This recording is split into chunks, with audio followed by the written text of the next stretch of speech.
Hello everybody, my name is Rachel and welcome to my channel, Kalanati.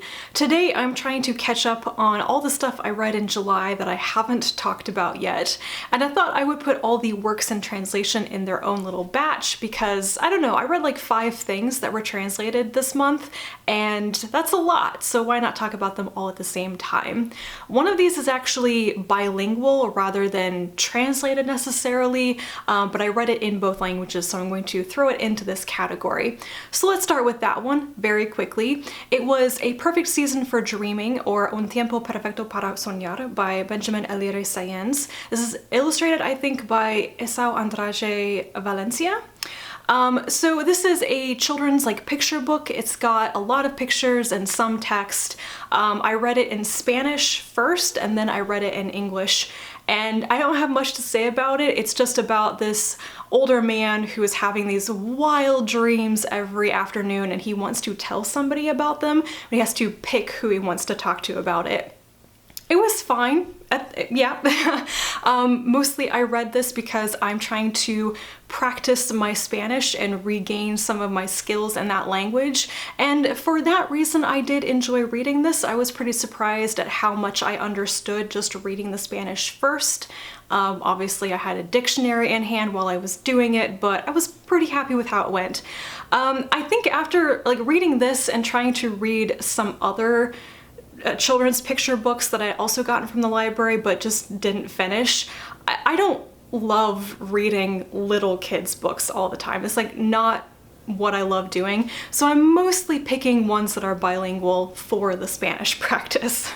Next, I continue with 2 manga series that I've been reading pretty steadily so far this year. I read volume 8 of Oku the Inner Chambers by Fumi Yoshinaga, and I really enjoyed this one, particularly because there are some new characters introduced at the end of it who are not the usual stock characters from the Inner Chambers. One of them is a half Dutch, half Japanese man, and the other, I'm not entirely sure. I think they are cross-dressing, but they might also be a trans character. I'm not really sure. I really want to get the next volume to see if that is elaborated on anymore. And the series overall has kind of evolved away from gender issues and more into this gender-flipped retelling of the Tokugawa shogunate, where all the shoguns are women instead of men. And it's been relatively interesting. I felt like it kind of hit a rut around volumes 4, 5, 6 and is now getting out of that rut because it's moving away from just the soap opera drama within the Inner Chambers. And with this one in particular, in volume 8, it's kind of looking outwards to the rest of the world now as the current shogun realizes that she kind of needs to figure out what to do about all the Westerners who want to enter the country, and she wants access to their science and technology and medicine and stuff like that.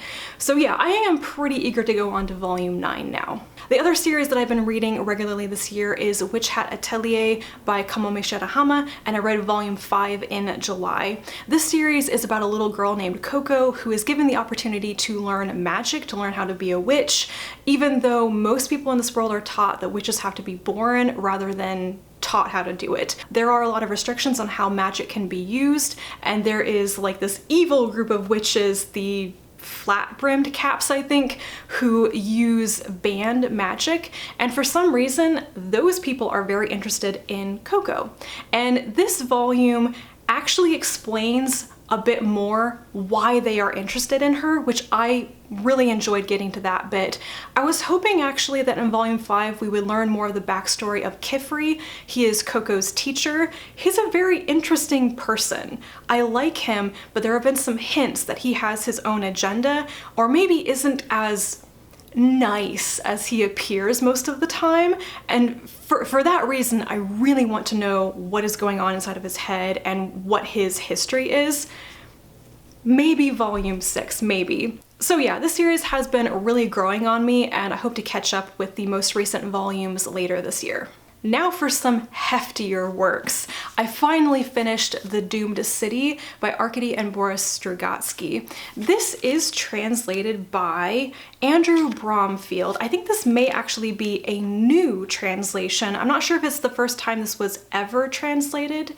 The book was originally published in 1989. The previous book that I read by the Strugatskys was The Snail on the Slope, and I struggled with that. I thought it was so metaphorical, symbolic, what have you. It was incomprehensible, and I think a lot of that is because it had to be very abstract because of the censorship of the time, and it made no sense to me because I lacked all of the context. So I was really disappointed in The Snail on the Slope, and when it came to The Doomed City and I thought it was going to be kind of a similar topic, you know, criticizing communism basically, I was worried it was going to be impenetrable again. I was very wrong, very happily so. I think with this particular book, I really benefited from reading the introduction as well as, was it Boris Strugatsky's afterword? Yes. I think reading both the foreword and the afterword first gives a lot of context for how the book was written and the climate in which it was written, which I think is really important to understanding the publication history of the book and what it's talking about. So essentially this takes place in this huge experimental city. It's kind of like this other world where people from various places throughout time, throughout history, are plucked up, given the choice to come to the city and participate in the experiment. Now, the experiment is never like described in detail, but I think it's very much a riff on the communist experiment. And it follows one man, Andre, who has different kinds of jobs throughout the story, because in the city everybody like rotates their jobs like every 3 months or so, and so he starts out as like a garbage collector, then he is like an investigator with the police.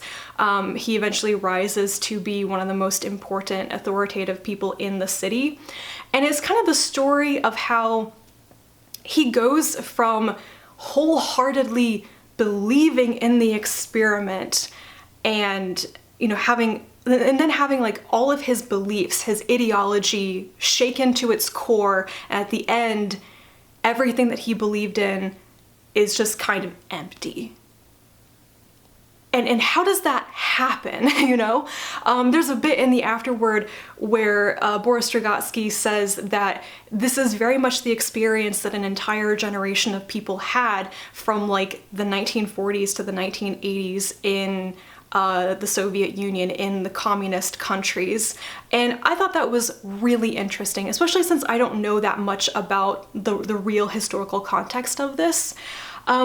But even me, with my lack of knowledge, I was reading parts of this and just thought, wow, this right here, this reference, this is the reason why they knew they could never publish this book.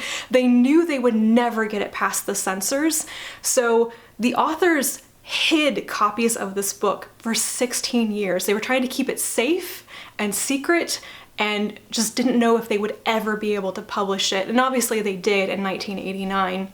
But I just think that is so interesting. So it's not a happy story, it isn't hopeful, and I think it really conveys sometimes this sense of just trying to get by in this kind of dirty, rundown society that everybody tells you is golden and perfect, and that cognitive dissonance between what you see, what you feel, and what you're being told to believe. I wouldn't necessarily recommend this as people's first book by the Strugatskys. I think that Roadside Picnic is a really good starting point and one of their best books.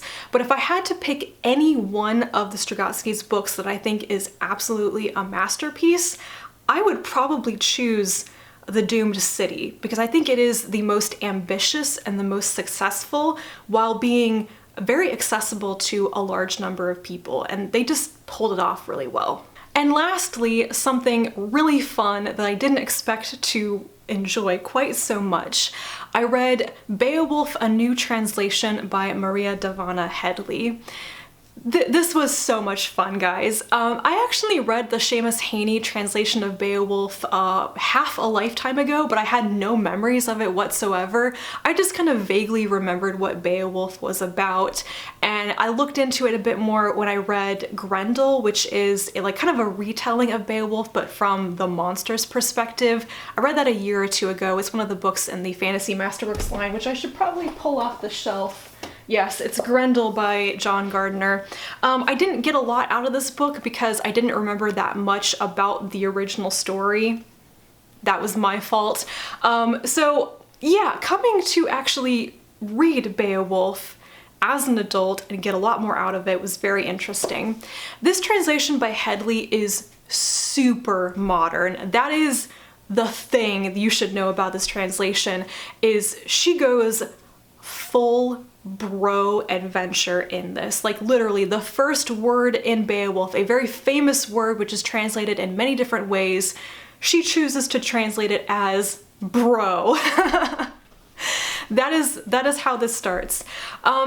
So she uses a lot of contemporary language, a lot of modern slang, things like swole and #blessed. And there's this really almost like jarring juxtaposition between modern phraseology and more archaic poetical phrasing. And I actually really enjoy this. I think that that heightened the feel of her translation, and it introduced some humor into it as well. Beowulf is a story about super manly warriors fighting monsters and then just bragging about it. It is a total dude bro adventure. And the way that she's translated that puts it into that same context for a modern reader. It makes it more accessible. I don't know how accurate to the original that this is, and I don't really care. I think it's just a really fun read. If you want to experience Beowulf right now, I would say read this translation right now. It is perfect for the here and now, and it really makes the story enjoyable.